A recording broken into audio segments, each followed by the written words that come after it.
নমস্কার বন্ধুরা, কেমন আছো সবাই? আশা করি সকলে খুব ভালো আছো।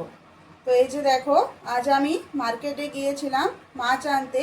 তো এই যে দেখো, এই যে চারাপোনা মাছ নিয়ে এসেছি। আর এই মাছটা দেখতে পাচ্ছ কতটা টাটকা মাছটা। আর এই সাইজটাও কিন্তু খুব একটি বেশ বড় আছে। এই সাইজের মাছটা কিন্তু খেতে খুব ভালো লাগে। আর এই মাছটাই আজ আমি একটা রেসিপি করে তোমাদেরকে দেখাবো। তো চলো, মাছটা এবারে আমি ভালো করে ধুয়ে পরিষ্কার করে নেব। আর কিভাবে পরিষ্কার করে সেটাও আজ আমি কিন্তু তোমাদেরকে দেখাবো। তো এই যে দেখো, মাছগুলো এবারে পরিষ্কার করে নেব। তো মাছের আঁশগুলো প্রথমে ভালো করে ছাড়িয়ে নেব। তো যারা ভাবছো বাড়িতে বটি নেই, মাছের আঁশ কী করে ছাড়াবো বা মাছ কিভাবে পরিষ্কার করব, তো এই যে দেখো, খুব সহজেই কিন্তু আমরা বাড়িতে মাছ পরিষ্কার করে নিতে পারি। এই যে দেখো, কাঁটা চামচ নিয়েছি। তো কাঁটা চামচের উল্টো দিকটাই করে এইভাবে হাতে করে একটু চাপ দিলেই কিন্তু মাছের আঁশগুলো উঠে আসবে। এই যে দেখতে পাচ্ছ কতটা সহজভাবে উঠে আসছে। তো এইভাবে একটু ঘষে ঘষে মাছের আঁশগুলো আমি ছাড়িয়ে নেব। তো বন্ধুরা, আমার রান্নার রেসিপিগুলি তোমাদের যদি ভালো লেগে থাকে তো অবশ্যই আমার চ্যানেলটি সাবস্ক্রাইব করে আমার পাশে থেকো। তো দেখতে পেলে কতটা সহজেই আমি কিন্তু মাছের আঁশগুলো ছাড়িয়ে নিলাম।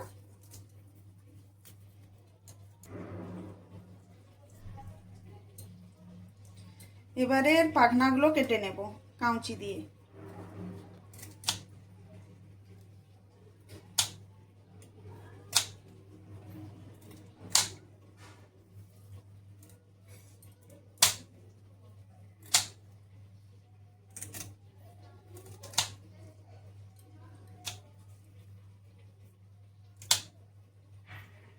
এবারে এগুলো কেটে নেব, ফুলকোগুলো বার করে নেব এগুলো কেটে।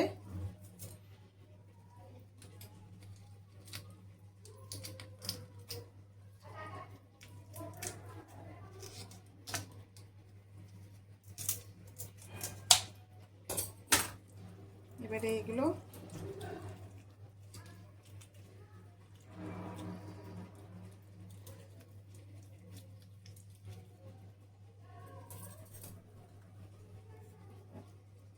এবারে এই যে পেটটা একটু কেটে নেব। পেটটা কেটে পেটের ভিতরে ময়লাগুলো বার করে নেব।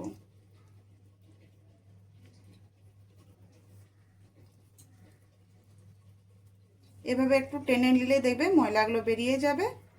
তো এইভাবে প্রত্যেকটা মাছ কিন্তু আমি ভালো করে পরিষ্কার করে নেব। তো মাছগুলো আমি খুব ভালো করে বেছে নিয়েছি। এবারে এগুলো জল দিয়ে ভালো করে ধুয়ে পরিষ্কার করে নেব।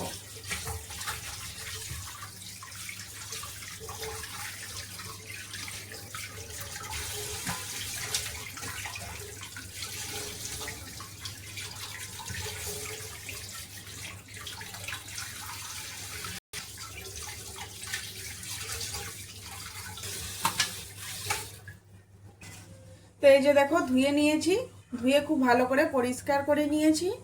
এবারে এগুলো ভালো করে নুন হলুদ মেখে নেব। এবারে এই যে দেখো, দিয়ে দিলাম নুন পরিমাণ মতো, আর দিয়ে দেব হলুদের গুঁড়ো। এবারে এগুলো হাত দিয়ে ভালো করে মেখে নেব। দেখো, নুন হলুদ ভালো করে মেখে নিয়েছি। এবারে এগুলো ভেজে নেব। তো এই যে দেখো, তেল গরম হয়ে গেছে। এবারে মাছগুলো দিয়ে দেব।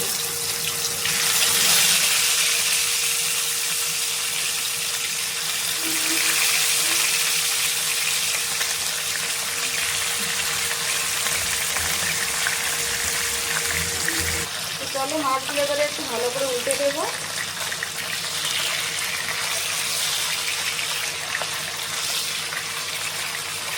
একটা সাইড ভাজা হয়ে গেছে, আর একটা সাইড এইভাবে উল্টে দেবো। তো এপিট উপিট ভালো করে মাছগুলো ভেজে নেব। তো মাছগুলো ভাজা হয়ে গেছে, এবার এগুলো তুলে নেব।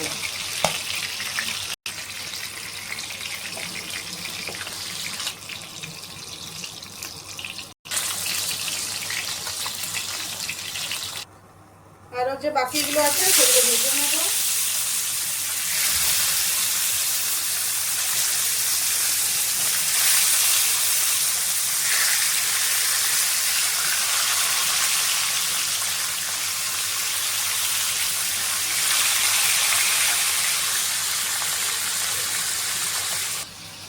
যে দেখো এখানে আমি একটা আলু নিয়েছি, নতুন আলু।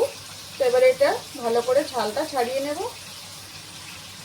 এই ছালটা কিন্তু এখন খুবই পাতলা, তো এইভাবে একটু ঘষে দিলে কিন্তু ছালটা উঠে যাবে।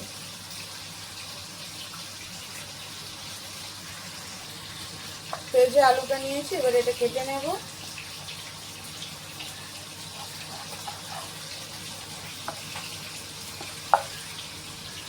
তো আলুটা এখানে আমি লম্বা লম্বা করে কেটে নেব।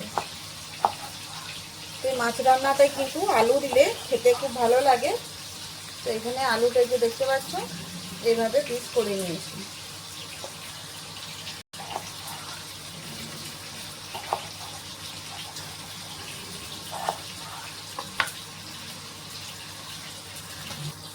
তো মাছগুলো ভাজা হচ্ছে, ততক্ষণে আমি পেঁয়াজটা কেটে নেব। তো এখানে আমি দুটো পেঁয়াজ নিয়েছি। তো একটা পেঁয়াজকে এইভাবে মাঝে ফাঁদি করে এভাবে স্লাইস করে নেব, পাতলা পাতলা।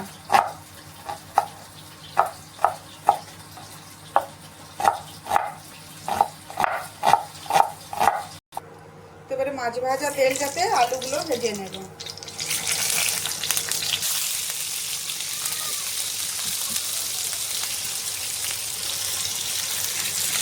অল্প নুন দিয়ে দেব, অল্প হলুদের গুঁড়ো। তো আলুগুলো এখানে ভালো করে ভেজে নেব। তো এই যে দেখো আলুগুলো এখানে খুব ভালো করে ভেজে নিয়েছি। এবারে এগুলো তুলে নেব। তো এই যে দেখো এখানে আলু আর মাছ খুব ভালো করে ভেজে নিয়েছি। তো এই যে দেখো এখানে আমি একটা পেস্ট বানাবো, তার জন্য মিক্সির জার নিয়েছি। দিয়ে দেবো এখানে 3 চামচ সরষে। তো 1 চামচ 2 চামচ দিয়েছি, আর 1 চামচ 3 চামচ। আর দিয়ে দেবো তার সাথে 1 চামচ পোস্ত। তো দুটো এখানে দিয়ে দেবো কাশ্মীরি লঙ্কা।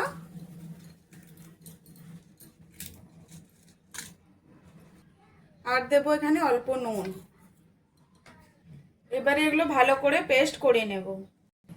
তো এই যে দেখো এখানে খুব ভালো করে আমি পেস্ট করে নিয়েছি। তো এখানে আমি আরেকটা পেস্ট বানাবো, তার জন্য নিয়ে নিয়েছি 1 চামচ গোটা জিরে। আর দিয়ে দেবো 1 চামচ গোটা ধনে। এই যে কয়েক কোয়া রসুন, 3টে কাঁচা লঙ্কা, আর কয়েক টুকরা আদা নিয়েছি, এটাও দিয়ে দেব। তো এগুলো খুব ভালো করে পেস্ট করে নেব। তো মাছটা রান্না করে নেব। দিয়ে দিয়েছি মাছ ভাজা তেলটা গরম হয়ে গেছে। একটা তেজপাতা, দুটো শুকনো লঙ্কা, আর 1/2 চামচ নিয়েছি পাঁচফোড়ন, দিয়ে দেব।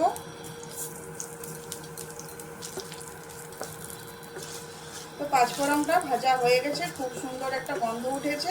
এবারে এখানে আমি দিয়ে দেব পেঁয়াজ কুচি।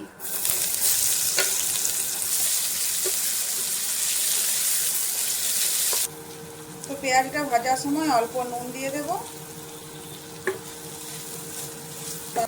তো এই যে দেখো জিরে আর ধনের পেস্ট হয়ে গেছে। এবারে এটা এখানে দিয়ে দেব।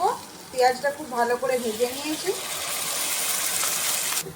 তো এখানে বাটা মশলা খুব ভালো করে মিশিয়ে নিয়েছি। এবারে দিয়ে দেব হলুদের গুঁড়ো, ঝাল লঙ্কার গুঁড়ো, লঙ্কার গুঁড়ো।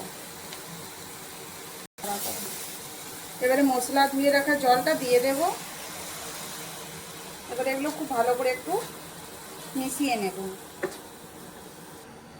তো এই যে দেখো মশলাটা খুব ভালো করে কষিয়ে নিয়েছি। এবারে দিয়ে দেবো এখানে ভেজে রাখা আলু। এবারে অল্প জল দিয়ে খুব ভালো করে এটা মিশিয়ে নেব মশলার সাথে আলু। তো এই যে দেখো এখানে আলু আর মশলা খুব ভালো করে কষিয়ে নিয়েছি।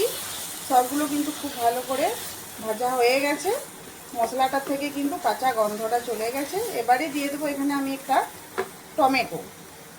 তো টমেটোটা এই যে দেখো ছোট ছোট করে টুকরো করে নিয়েছি, এখানে দিয়ে দেব। সব ভালো করে মিশিয়ে নেব। তো অল্প জল দিয়ে দেব।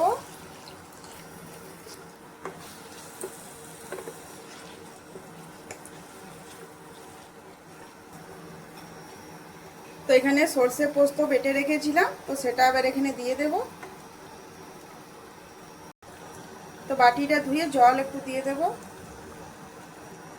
এবারে এগুলো খুব ভালো করে একটু মিশিয়ে নিতে হবে। আর নুন ঝাল কিন্তু এখানে চেক করে নিতে হবে। তো এখানে আমি দিয়ে দেব স্বাদ অনুযায়ী নুন, স্বাদ অনুযায়ী চিনি। খুব ভালো করে একটু মিশিয়ে নিতে হবে। পরিমাণ মতো জল দিয়ে দেব। তো এবার এটা কিন্তু ঢাকা দিয়ে দেব। এটা ঢাকা দিয়ে লো আঁচে খুব ভালো করে রান্নাটা করে নেব। তো এই যে দেখো, এটা কিন্তু আমি খুব ভালো করে ফুটিয়ে নিয়েছি আর আলুগুলো কিন্তু সিদ্ধ হয়ে গেছে। এবার এখানে দিয়ে দেব ভেজে রাখা মাছ। এইভাবে যদি একবার মাছ রান্না করা হয়, এটা কিন্তু খেতে খুবই ভালো লাগে গরম গরম ভাতের সাথে।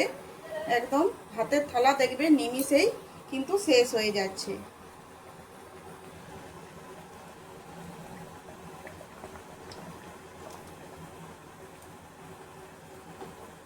তো এই যে দেখো, কড়াই ভর্তি মাছ আমি দিয়ে দিলাম। এবার এগুলো খুব ভালো করে ঝোলের সাথে মিশিয়ে নেব।